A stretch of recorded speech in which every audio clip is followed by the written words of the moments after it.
Hey y'all, welcome back to this week's episode of AMA Friday with Amy Miller, recruiting in yoga pants.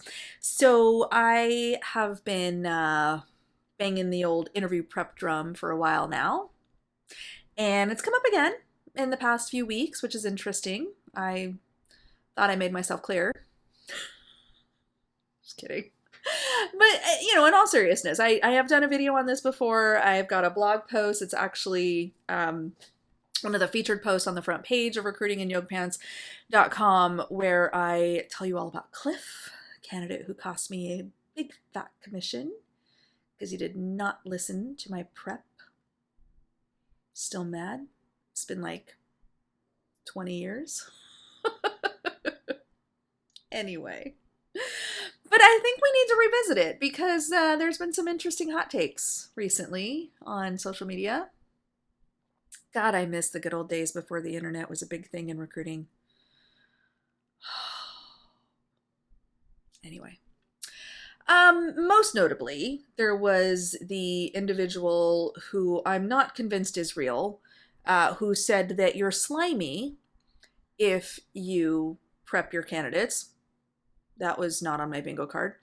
And then there was the other recruiter who started out, quote, firmly in the camp of not providing interview prep, end quote, who then went and agreed with everybody who was like, actually, no, this is the kind of prep we do.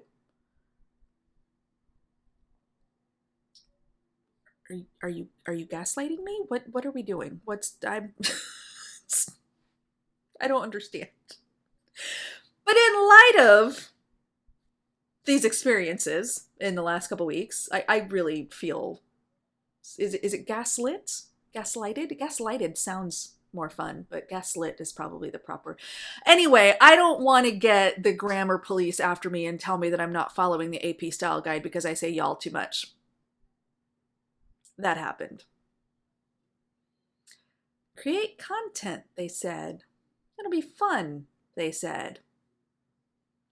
Not having a good time. Let's talk about prep. Okay. I'm going to share with y'all. Best way I can think to explain this. I'm going to walk you through, high level, the prep that I provide my candidates. And if time permits, might share a little story with you from one of my hiring managers. We'll see if I can get through this in the next 6-7 minutes or so. Okay. 3 parts to my interview prep. So job seekers, this is where I'm going to ask you to maybe take a note or two, okay? Because what is my favorite thing to do on this channel? Teach y'all how to ask the right questions. Exactly. Somebody out there said it, I'm sure.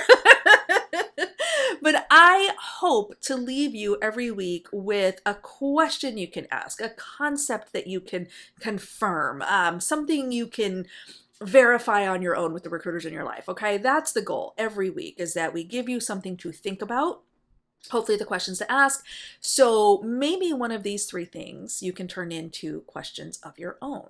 Okay, number 1, what does the interview process look like? I go into great detail. I share with you, here's the kinds of people you're going to talk to. I may not even have a name. I may not know which engineer from ABC team is going to be on the interview panel, but I know one of them will. And here's what they're going to ask you, right? And it's not, again, not the specific questions. We'll get into that in just a moment. But it is definitely the key concepts, okay? So my interviews, for example, for an engineering role, let's say it's an engineering manager role, okay? And you're going to meet 5 people. You're going to meet all of them one-on-one. No group sessions, no panels, just one-on-one with 5 different people. So 5 hours of interview time in total. And 3 of those people are going to be engineers, at your same level. Maybe they're individual contributors, and they're probably going to dig into the harder skills, the role-related skills, can you code type things. And we're probably going to have an engineering manager, right? Maybe the manager you'd report to. A lot of times hiring managers are involved in their own interviews, which is fine. And they're probably going to dig into, more day in the life kind of stuff, maybe some managerial type things, right? We're probably going to have a partner. Maybe there'll be like a PM from a partner team that is going to dig into like communication and cross-team collaboration and how you work with others, things like that. So I'm going to give you those highlights. I'm going to give you kind of those. Again, I'm not giving you the questions. I'm certainly not giving you the answers, because how would I know them? I haven't lived your career. But I'm going to give you the framework that you can expect of how the interviewer is going to unfold, and the kinds of high-level concepts you should be ready to talk about. So that's number one. What actually is the interview process? Number two, how do we collect this data? Because make no mistake, friends, an interview is a data collection exercise. We are gathering information to verify and validate our hiring decision. So we can make some assumptions based on your resume, based on maybe any phone interview feedback, any assessments that you might have done. We can make some assumptions. This person has been a manager for 10 years. This person has successfully delivered flight hardware. Now we're validating it through the examples that you're sharing with us. So part 2 of my interview prep is helping you understand exactly how we are getting that information. In my case, we use behavioral-based questions. So I'm going to tell you that, hey, you're going to hear a lot of things that sound like, tell me about a time when, give me an example of, walk me through a situation where, things like that. You're going to get those kinds of questions. And so my guidance to you is to have multiple examples prepared of how you've delivered flight hardware, how you've hired and fired, how you've communicated with cross-functional teams, how you've driven projects with people outside of your immediate influence, things like that, okay? Again, not giving you the questions, not giving you the answers. I'm giving you the rough concept of how we're collecting this data. The third question, or the third thing I'm going to cover with you, is what do we do with it now that we have it?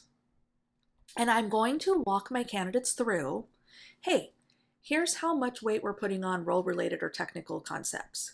About 60%. About 40% is going to be more of those kind of like soft skill type things, right? And so there's going to be, it's not really like a clear like mathematical formula, but we are going to gather all this data. We're going to identify your strengths and superpowers. We want to make sure that those align to the problem that we're trying to solve. Oh, remember that was in the job description, okay? And so we talked through like, look, this role is going to be required to deliver X, and you're going to have to manage Y. And, hopefully you've picked up those things through conversations with me, through conversations with the hiring team. And we're going to use that to make sure that the data we've collected through your interview process makes us confident in our yes decision to make you an offer. Okay? That's it. That's what I want to share with you. I want you to understand what you're getting into. I want you to understand how the data is collected. And then finally, I want you to understand how the decision is made based on the data we collected. So your job is to now go make sure you're comfortable with the STAR method. You're focusing on the right things, right? I always tell my candidates there's 2 landmines to avoid. Number 1, don't repeat examples if you can help it. We really want to make sure everyone you talk to learns something new about you, because they are going to come back and share everything they've learned with the other interviewers when they do their post-interview meetup to discuss, okay? So different examples for everybody is key. Write them down, cross them out so you don't repeat them if you have to. That's what I did when I interviewed. True story. I also want you, and this is important in our world, use a lot of I statements. We're ultimately going to hire you. Tell me what you did. Be prepared to drill down. If you're giving me a broad, like, my team was responsible for, cool. Be ready to drill down into what exactly you did. Because again, we're hiring you. Okay? So these are the rough concepts that I hope you are now able to maybe turn into some questions of your own, so that you can make sure that your recruiter, who should have your best interest at heart, is able to give you the high-level insights that you need to successfully navigate this process. Okay, so I'm going to leave you with this last little tidbit here.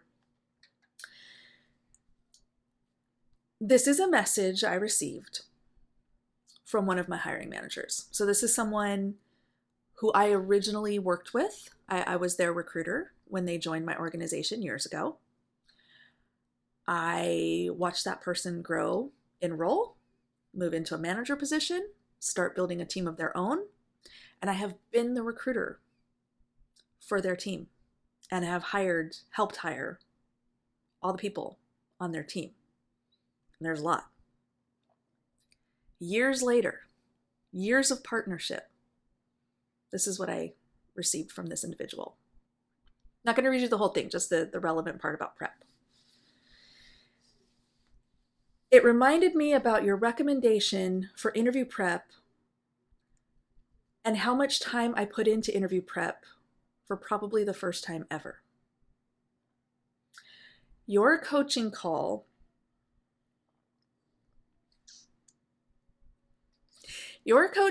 had a massive impact on the trajectory of my own life, and I'd like to think on our program.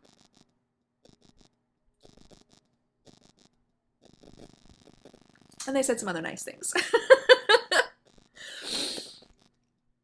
That is the value and importance of interview prep. I did not give any of these people the cheat codes. I was not trying to game the system. I was simply utilizing the tremendous resources that my organization has built and made available to everyone, including you. Go look at the careers page.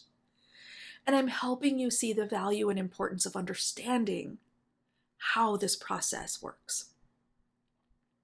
If your recruiter is not willing to invest that time in you, my friends,